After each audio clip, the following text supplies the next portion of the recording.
नवल किशोर जी, मैं आपसे यही पूछूंगी। जनता के तो सवाल हैं, एक सवाल मेरा भी है।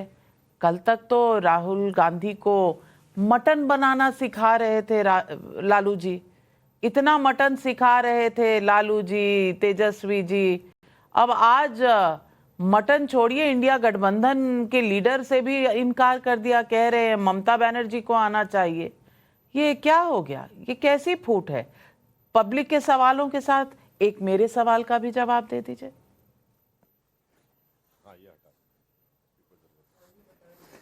नहीं नाविका जी, ऐसा लगता है कि इंडिया गठबंधन टूट गया है और आप सवाल पूछ रहे हैं हमसे। ऐसा तो कोई सूचना है नहीं।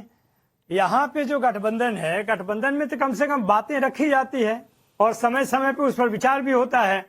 उसको आप कॉन्फ्लिक्ट बताने का और दिखाने का प्रयास कर रही हैं। इतनी हिम्मत तो भारतीय जनता पार्टी के नेताओं में नहीं है, न उनके गठबंधन में है। यह तमाम तरह का, आप ये तो मानेंगे ना, किसान का बात कर रहे थे, किसान के सामने सरकार झुकी, मानी कि गलत है 3 कानून, वापस भी लिया। आज भी किसान सड़क पे क्यों है?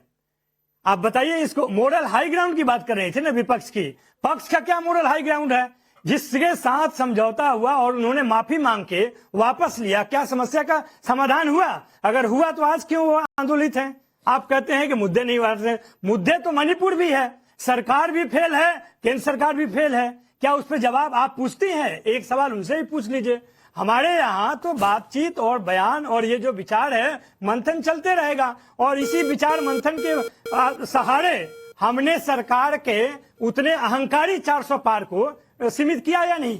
तो आप इन बातों को अगर ध्यान से देखिएगा ना, तो ये लोकतंत्र में जायज है अपना विचार रखना, बात रखना। नीति और राजनीति दलीय राजनीति में है। यहाँ पर तो प्राइम मिनिस्टर, जिनको संसदीय प्रणाली में माना जाता है कि फर्स्ट अमंग इक्वल है, यहाँ पर तो मोदी जी ने दिखा दिया कि he is the only man in the parliament, there is nobody in the cabinet. जिस तरह का उनका बात व्यवहार है, कोई उनके सामने बोल सकता है? अरे तो ये क्यों नहीं बोल सकते? आप रोज बोलते हैं, रोज टीवी चैनल पर बोलते हैं, रोज पार्लियामेंट में बोलते हैं। लेकिन सुधांशु त्रिवेदी जी, राज्यसभा के उप सभापति पर नो कॉन्फिडेंस की कोशिश की गई, अब धनखड़ साहब पे है, स्पीकर झुक के मिलते प्रधानमंत्री, इस पर भी ऑब्जेक्शन है। ये ऑब्जेक्शन ही ऑब्जेक्शन है, लेकिन किसी भी सवाल का जवाब नहीं है। आप ही दे दीजिए। देखिए, मैं रिवर्स में जवाब देता हूं। नवल किशोर जी ने कहा मोदी जी के खिलाफ कोई बोल सकता है। शायद नवल किशोर जी को याद ही नहीं है। एक नेता हैं जिन्होंने बोला था मैं मोदी जी की बोटी बोटी काट डालूं, और वो थे सपा में 2014 में। फिर कांग्रेस को इतना प्रेम उमड़ाया, जैसे उसको भारतीय जनता पार्टी में उनको ले आए कांग्रेस में, उपाध्यक्ष बनाया, और इस समय वो लोकसभा के निर्वाचित सांसद हैं। मोदी जी के सामने बैठे। अरे मैं शांति से अपने अपने टर्न पे बोलिए, और अपने अपने टर्न पे भाई, अपने अपने टर्न पे, बीच में डिस्टर्ब मत करिए। अनकंफर्टेबल फैक्ट आता है तो सुनते नहीं है। सवाल तो आपने भी नहीं सुना था नवल किशोर जी, सवाल आपने भी नहीं सुना, एक भी सवाल का जवाब नहीं दिया।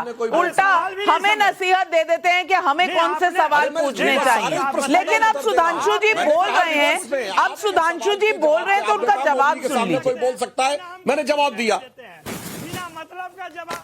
और मैं याद दिलाना चाहता हूं दर्शकों को, इसी देश में एक प्रधानमंत्री थे जिनका रिकॉर्ड अभी बराबर किया मोदी जी ने, पंडित नेहरू।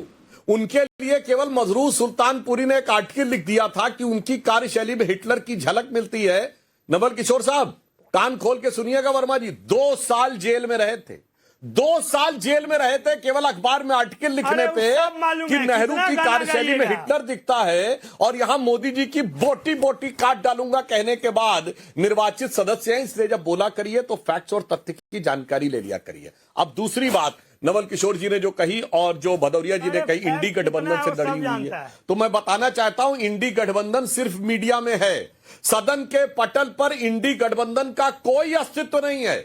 जैसे एनडीए ने बैठक करके सभी सांसदों के साइन के साथ मोदी जी को नेता चुना है, मुझे दिखाएं। न लोकसभा अध्यक्ष के पास कोई एक लेटर है, न राज्यसभा के सभापति के पास कोई लेटर है कि इंडी गठबंधन का नेता कौन है। मुझे जवाब दीजिए और वो लेटर दिखाइए। इंडी गठबंधन जैसा कोई ऑफिशियल गठबंधन फ्लोर ऑफ द हाउस पे है ही नहीं। अब अनुराग भदौरिया को बताता हूं और वर्मा जी को कि कार्रवाई नहीं होती। भदौरिया जी, आपको पता नहीं है, जब हम कार्रवाई करते हैं और वो साबित होती है तो उस पर चिल्लाता कौन है?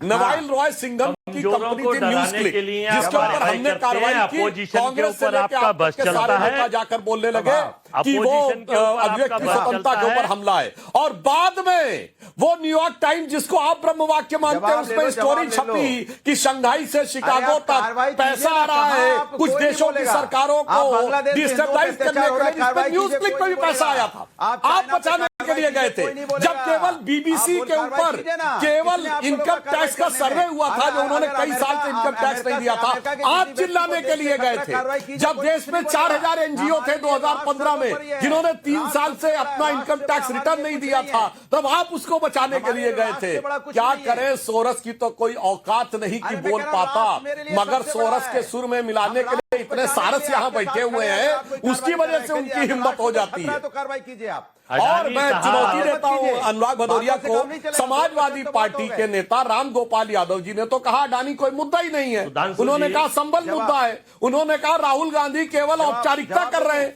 मेरे भाई प्रोफेसर साहब सही है, आप सही हैं, या सदन में आपका रुख और है, और यहां डिबेट में आके चिल्लाने और नाच हाथ नचाने के लिए कुछ और है। मेरे भाई साफ साफ बता दो, एक नोटिस दिखाओ सपा का जो किसान के लिए हो, एक नोटिस दिखाओ जो महंगाई के लिए हो। सिर्फ संबल और सिर्फ संबल के लिए था, और यहाँ पे आके नाटक। बहुत सही सवाल उठाया अनुराग भदौरिया जी, विचलित मत होइए।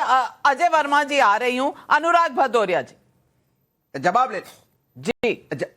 देखिए सुधांशु जी सुन लीजिए, जाकी रही भावना जैसी प्रभु मुहूर्त तिनते की तैसी। आपको तो बेले डांस, हाथ मटकाना, पता नहीं क्या क्या दिखाई देता है आपको। हम तो अपनी बात कहते हैं, बात कहने का तरीका है कम। हम आपको बता रहे हैं कि हमने तो कहा कि आपके साथ हम खड़े हैं। हिंदुस्तान की तरफ कोई अगर आंख उठा के देख रहा है तो आप कार्रवाई कीजिए ना, हम आपके साथ खड़े हैं। लेकिन सवाल तो ये था ही नहीं।